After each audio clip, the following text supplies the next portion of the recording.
ඉතින් අද දවසේ අපි කතා කරන්නේ වෛරය පරාජය කරන ආලෝකය. ඔබ විශ්වාස කරනවා ඇති වෛරය පරාජය කිරීම එක්තරා කෝපාවිෂ්ඨ බවක්, දරුණු හිතක්, දරුණු බවක් පරාජය කරන ආලෝකය කුමක්ද? ඒ ආත්මීය ප්‍රේමයයි. ඔබට දැනෙනවද ඒ ආත්මීය ප්‍රේමයේ තියෙන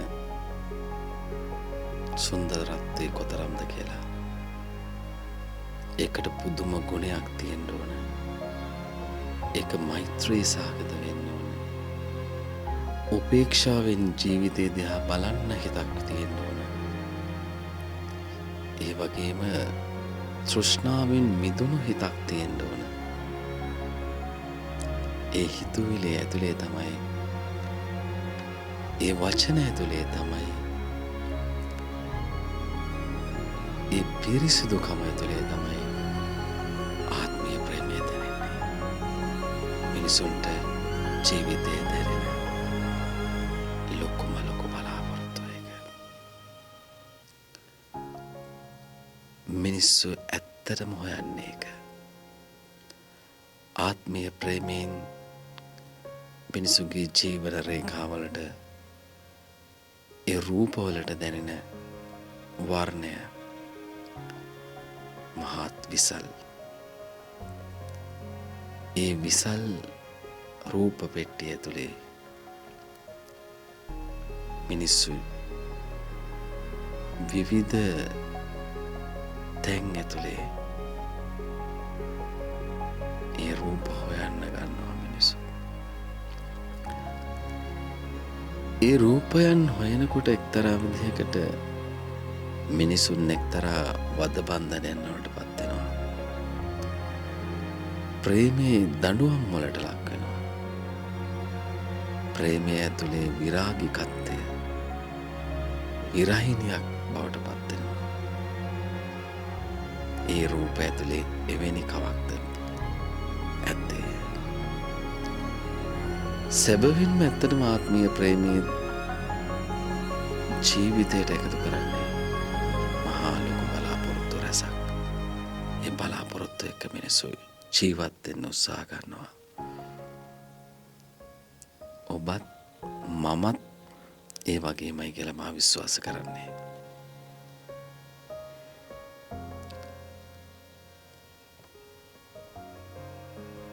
මිනිසුන්ගේ ජීවිතයට මේ සුන්දරත්වය ළඟා කරන්නට නම් සැබෑ විදියට මේ රූප රේඛාවන් තියෙන්න ඕන. මොන රූප රේඛාවන්ද? ආත්මීය රූප රේඛාවන්. ඒ ආත්මීය රූප රේඛාවන් ඇතුළේම තමයි නිදන්ගත වූ ප්‍රේමය තියෙන්නේ. නිදන්ගත වූ ප්‍රේමය අවදි වෙන්නේ ආත්මීයව සංසාරගතව මිනිසුන් බොහෝ කාලයක්, බොහෝ ආත්මයන් වල මිනිසුන් සතා වැළඳගෙන ජීවත් වුණු ප්‍රේමයේ ගීතිකාවයි. ඒ ගීතිකාව එක්ක තමයි මේ මොහොතේ අනාගත ලෝකයේ මිනිසුන් අත්දකින ජීවිතයක් විඳින්නේ. මේක ඔබට කිව්වහම නිකන් පුදුම හිතෙන්න පුළුවන්. එහෙත් ජීවිතය කියන්නේ, ආදරය කියන්නේ එහෙම එකක්.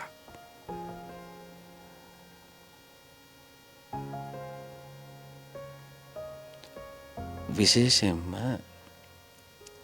අපිට ඒ ආදරය, ආත්මීය ප්‍රේමය ඉස්සරහට යන්න මිනිසුන්ටම තියෙන්න ඕන ස්වයං සාක්ෂරතාවයක්.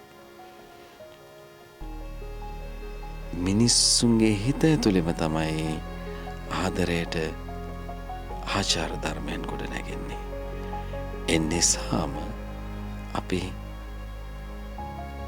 නිවැරදි ජීවිතයක අත්විඳින්නට නම් ඒ ආචාර ධර්මයන් ඇතුලේ තියෙන නිදහස් අවකාශය ඇතුලේ ජීවත් වෙන්න ඕනයි කියලා අපි විශ්වාස කරන්නේ. ඒ නිසා ඔබත් ඔබේ ජීවිතයත් දෙස නැවත නැවතත් ඔබ හැරී බලන්න. ඇල්මෙන් බලන්න. හේතුන් සොයන්න. ඇයි මේ අනුකූලතාවයට බැඳුනේ ඇයි අපි? දෑංගිලි බැඳුනේ ඇයි අපි? විවාහ සහතිකේ ඔබ සහ ඇය විවාහ වුණේ කොහොමද? ඒ අකුරු දිහා බලන්න. ඒ අකුරු ඇතුලේ තියෙන ජීවිතය දිහා බලන්න. අපි විශ්වාස කරන ජීවිතය එතනම තමයි තියෙන්නේ. ඔබ දන්නවා ඇති ආත්මීය ප්‍රේමයක් නිර්මාණය වෙන්නේ ඇත්තටම මේ මෛත්‍රී සහගත හිතක් මිනිහෙක්ට තියෙන්න ඕන. කරුණාවන්ත භාවයක් කියන එක, සහනශීලී හිතක්. ඒ වගේම හැම දෙයක් කෙරෙහිම උපේක්ෂා සහගතව හිතන්න පුළුවන් හිතක් තියෙන්න ඕන. එවැනි සොඳුරු හිතකට තමයි ආත්මීය ප්‍රේමයක් කියන එකක් ගැන හිතෙන්නේ, දැනෙන්නේ, විඳින්නේ කියන එක. මිනිසුන්ගේ ජීවිතය ලස්සන වෙන්නේ මෙන්න මේ අධ්‍යාත්මික ගුණයන් නිසාමයි.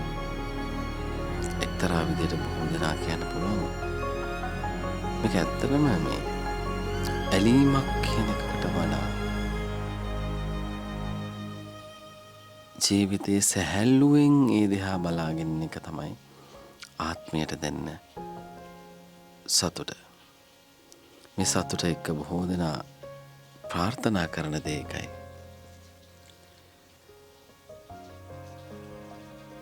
මේ සිතුවිලි හරිම පිරිසිදු වෙන්න ඕන. ඒ සිතුවිලි පිරිසිදු නොවුනොත් ඒ ජීවිතයට හරියාකාරව ආත්මීය විඳීම් දැනෙන්නේ නැහැ. ඒ නිසා අපි හැම විටම ආත්මීය ප්‍රේමය තුළ ජීවත් වෙන මිනිස්සු සැබෑ විදිහට ඒ සතුට භුක්ති විඳින මිනිස්සු බවට පත් වෙනවා. ඒකයි අපි කියන්නේ ඒක ප්‍රඥාවන්තකමත් මෛත්‍රී සිතුවිල්ල. ඒ ආත්මීය භාවයන් ඇතුලේ ගොඩනැගිච්ච මහා ගැඹුරුතම සම්බන්ධතාවය. ඒ ගැඹුර මෙතකයි කියලා අපිට කියන්න බෑ. ඒ හැම ගැඹුරක් ඇතුළෙම ඒ සියුම් තැන් ඇතුළෙම ඔබට ආත්මීය සතුට උපදිනවා. ඒ හරහා ජීවිතේ පරිවර්තනීය වෙනසක් ඇති වෙනවා. එයයි මෙහි ඇත්තම කතාව. ඇත්තම දේ ඒකයි. ඔබට ජීවිතේ හැඩයක්, ඔබට ජීවිතේ විඳීමක් අත්පත් වෙන්නේ මේ හැම දෙනාටම අත්පත් නොවන, හැම දෙනාටම විඳින්නට නොහැකි ආත්මීය ප්‍රේමය තුළ ජීවත් වුණාම තමයි.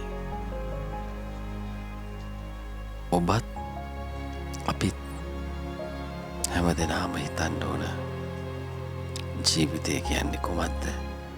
ආදරය කියන්නේ කොහොමද? මේ හරහා ඔබට දැනෙන සැහැල්ලුව බොහෝ විට හිස් ආකාශය පුරාම නිදහසේ පියා යන්න පුංචි කුරුල්ලෙක් වගේ. ආත්මීය ප්‍රේමය තුළ මිනිස්සු ජීවත් වෙනකොට ඒ දේවල් පුදුමාකාර විදිහට දැනෙනවා. පුදුමාකාර විදිහට ඒ ආත්මීය භාවය ජීවිතයට ඇති වෙනවා. හැම දෙයක් ඇතුළෙම ප්‍රේම මූලික බව, ඒ සිතුවිලි වල තියෙන පිරිසුදුකම, ඒ පිරිසුදු බව ඇතුලේ හිත දෝරගලා යන සතුටකට, නිම්හිම්ස නැති සතුටකට අපිට විඳින්නට අවකාශය උදා වෙනවා. එසේනම් ජීවිතේ විඳින්න, ජීවිතයේ දැනෙන්න ඔබට තියෙන හොඳම අවස්ථාව ආත්මීය ප්‍රේමය තුළ ජීවත් වෙන එක. ඒ ප්‍රේමය ඒ තරම්ම මිහිරි, ඒ තරම්ම සතුටුයි. එන්න පියාපත් අතරට ආත්මීය ප්‍රේමය තුළ මිනිසුන් ගත කරන හැම මොහොතක්ම හරිම දයාබරයි, හරිම හැඟුම්බරයි, හරිම ලාලිත්‍යයි. මේ ඉතාම දාර්ශනික කවියක් ආත්මීය ප්‍රේමය යනු. පිරිසුදුකමත් ඒ වගේම මහා කරුණාවන්තකමත් උපේක්ෂාශීලී හැඟීමුත් එක්ක අපි ජීවත් වෙමු. අදට නවතින්න.